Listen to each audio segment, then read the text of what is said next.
Welcome to what I hope will be an opportunity for personal growth to all who join me today.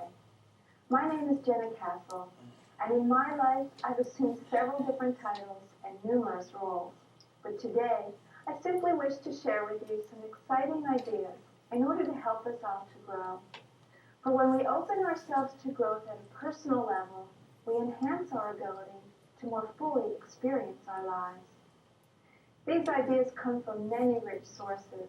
However, the main resources used to formulate this presentation, which I highly recommend, include an audio program entitled Freedom from Fear by Reverend Mary Boggs of the Living Enrichment Institute, a book entitled Feel the Fear and Do It Anyway by Susan Jeffers, Life is an Attitude by Elwood N. Chapman, and finally, Peace, Love, and Healing by Dr. Bernie S. Siegel. I'd like to begin by telling you a story. There once were 3 brick masons working together on a building. A little boy happened by and asked the first brick mason, "What are you doing?" Without even looking up, he responded, "I'm laying bricks." The little boy approached the second brick mason and asked him, "What are you doing?" The second brick mason looked kindly at the boy and said, "I'm building a wall." The little boy approached the third brick mason and asked the same question, "What are you doing?" The brick mason faced him squarely and replied with enthusiasm and obvious pride, "I am building a beautiful cathedral." Now, if this little boy approached you and asked you, "What are you doing?" how would you respond? Do you feel as though you simply lay bricks, or do you retain the original joy and enthusiasm of your life choices? Do you simply go through your routine in an unconscious manner, or do you always keep in the forefront of your mind a vision of your beautiful cathedral? Our minds are very powerful tools. How we experience our life's work, and indeed our lives, is to a great degree a function of what we tell ourselves. You see, the man laying bricks performs the very same task as the man who is building a beautiful cathedral. But his inner experience was quite different. We do have the power to affect our own perspective and therefore our internal experience of external events. We've all heard about positive self-talk, that what you tell yourself is very likely to become your reality. Well, if this is true, how do we turn our negative self-chatter into powerful I can messages? Well, one thing to understand is that the brain tries to find answers to the questions posed to it. So if you can ask yourself questions that will elicit a positive response, you have a head start on seeing the world in a positive way. For example, when you first wake up in the morning, do you ask yourself questions like this? What do I have to do today? What problems am I going to have to face?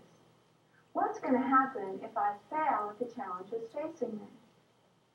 Or try some of these questions instead. What am I excited about today? What challenges can I look forward to learning from today? What new opportunities can I create today? When facing a new challenge, or what some people call a problem, what kind of questions do you ask yourself? Do you ask, what could I lose if I try and fail? Or how about this? What could I lose if I don't try? What could I gain by trying, whether I succeed or not? Often, we're stuck in negativity or negative emotions, such as anger, depression, anxiety, to name a few. It's important to recognize that these negative emotions that we're experiencing are actually based in fear. Fear of failure, fear of being hurt, fear of being humiliated, fear of not having enough money, fear of being alone. I'm sure you could add to the list. For example, if you get angry because someone cut you off when you're driving, the first thing that actually occurred was that you experienced a fear of having a collision. The anger was actually based in fear, as most negative emotions are. Fear is the biggest inhibitor of us acting upon our dreams and living our lives fully. We hold back from participating in life fully because we are afraid. We're afraid to speak our truth, we're afraid to show up in the world as we are, and we're holding back in some way because of our fears. Well, sad to say, it's not possible to do away with fear completely. Every person on this planet experiences fear. We all have fear in our lives. Think about it. Where is fear controlling you right now? We all have fear in our lives. Even the people who are very successful and self-confident, who are out there making their dreams a reality, experience fear. Therefore, fear is not the problem. What we do with the fear is what determines how we live our lives. Although we can't eliminate fear, we can view it differently and deal with it in healthy and productive ways. You see, we each have places, events, situations with which we're comfortable. This is known as our comfort zone. We each have a very unique comfort zone based on our own past experiences, our perceptions of our capabilities, and our willingness to be out in the world. Some people are only comfortable in the confines of their own home. Others venture out into the world, into the workplace. And others still seem to make the whole world their home. But when the challenge is presented that is outside our personal comfort zone, fear appears. Sometimes our fear induces enough self-doubt that it actually prevents us from moving ahead. We allow the fear to immobilize us and to stop us from living fully or realizing our dreams. Well, what's the alternative? If we could shift our perspective and see fear instead as an ally that's telling us, proceed with caution, but proceed. A warning, if you will, that says clearly and boldly, growth opportunity ahead. So when you felt the fear, you would know that you're actually moving in the right direction, towards growth, towards expanding your comfort zone, towards living fully.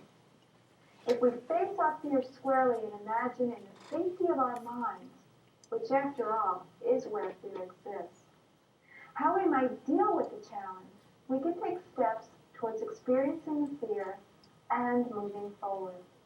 We can make progressive approximations towards expanding our comfort zone. You can begin by imagining the worst possible consequences. What if the worst happened? And imagine yourself handling it. Every experience we've had began in thought and was projected into the world of being. Thoughts with feeling become reality. We must create what we do in this world twice. Once in our mind, and then again out in the world to make it so. So facing the fear and imagining how would you handle that situation makes it easier to proceed with optimism. And as Oscar Wilde said, the basis of optimism is sheer terror. But how can we get past our fears? As Susan Jeffers says in her book of the same title, feel the fear and do it anyway. Each time we venture beyond the confines of our comfort zone, we discover new ways of being. We discover inner strength and abilities. We learn to expect bigger and better things from ourselves. Expectation is another very powerful determiner of events. I'd like to share a story with you about a young man who took the Scholastic Aptitude Test, the SAT, as part of the college entrance procedures. When he received his test scores back, he saw the number 98 on the paper. Well, he was quite distressed and concerned about his ability to succeed in college with an IQ as low as 98. But he did go to college.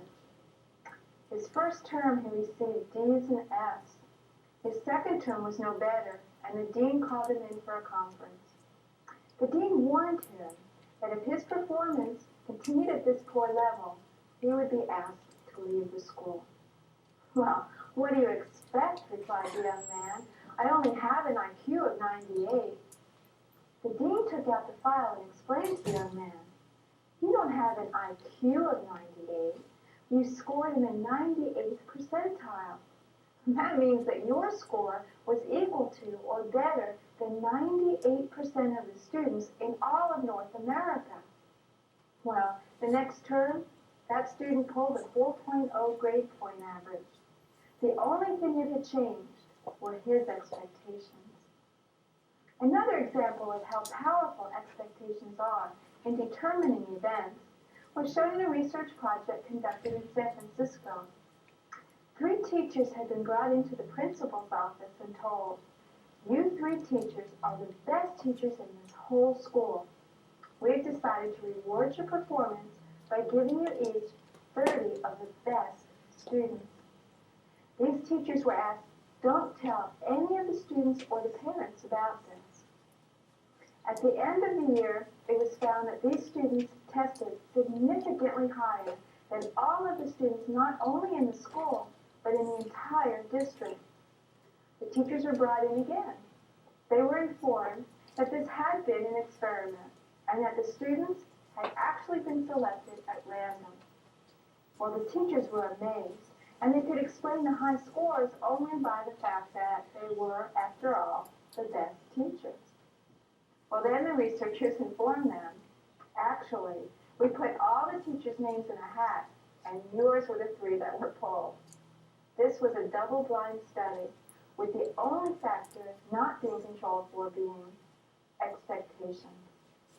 In summary, if we learn to live with fear as an ally, which navigates our path in the direction of growth, use our minds and strength of spirit to expand our personal comfort zone, and learn to expect bigger and better things of ourselves, we will enhance our ability to live more fully with a constant focus on our beautiful cathedral.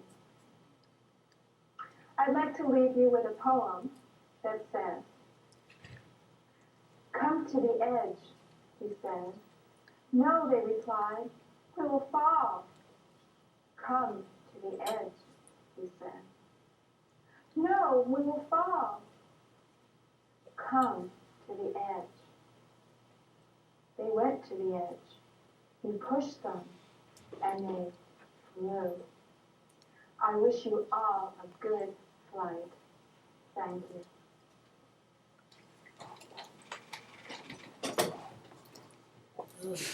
I got so mixed up.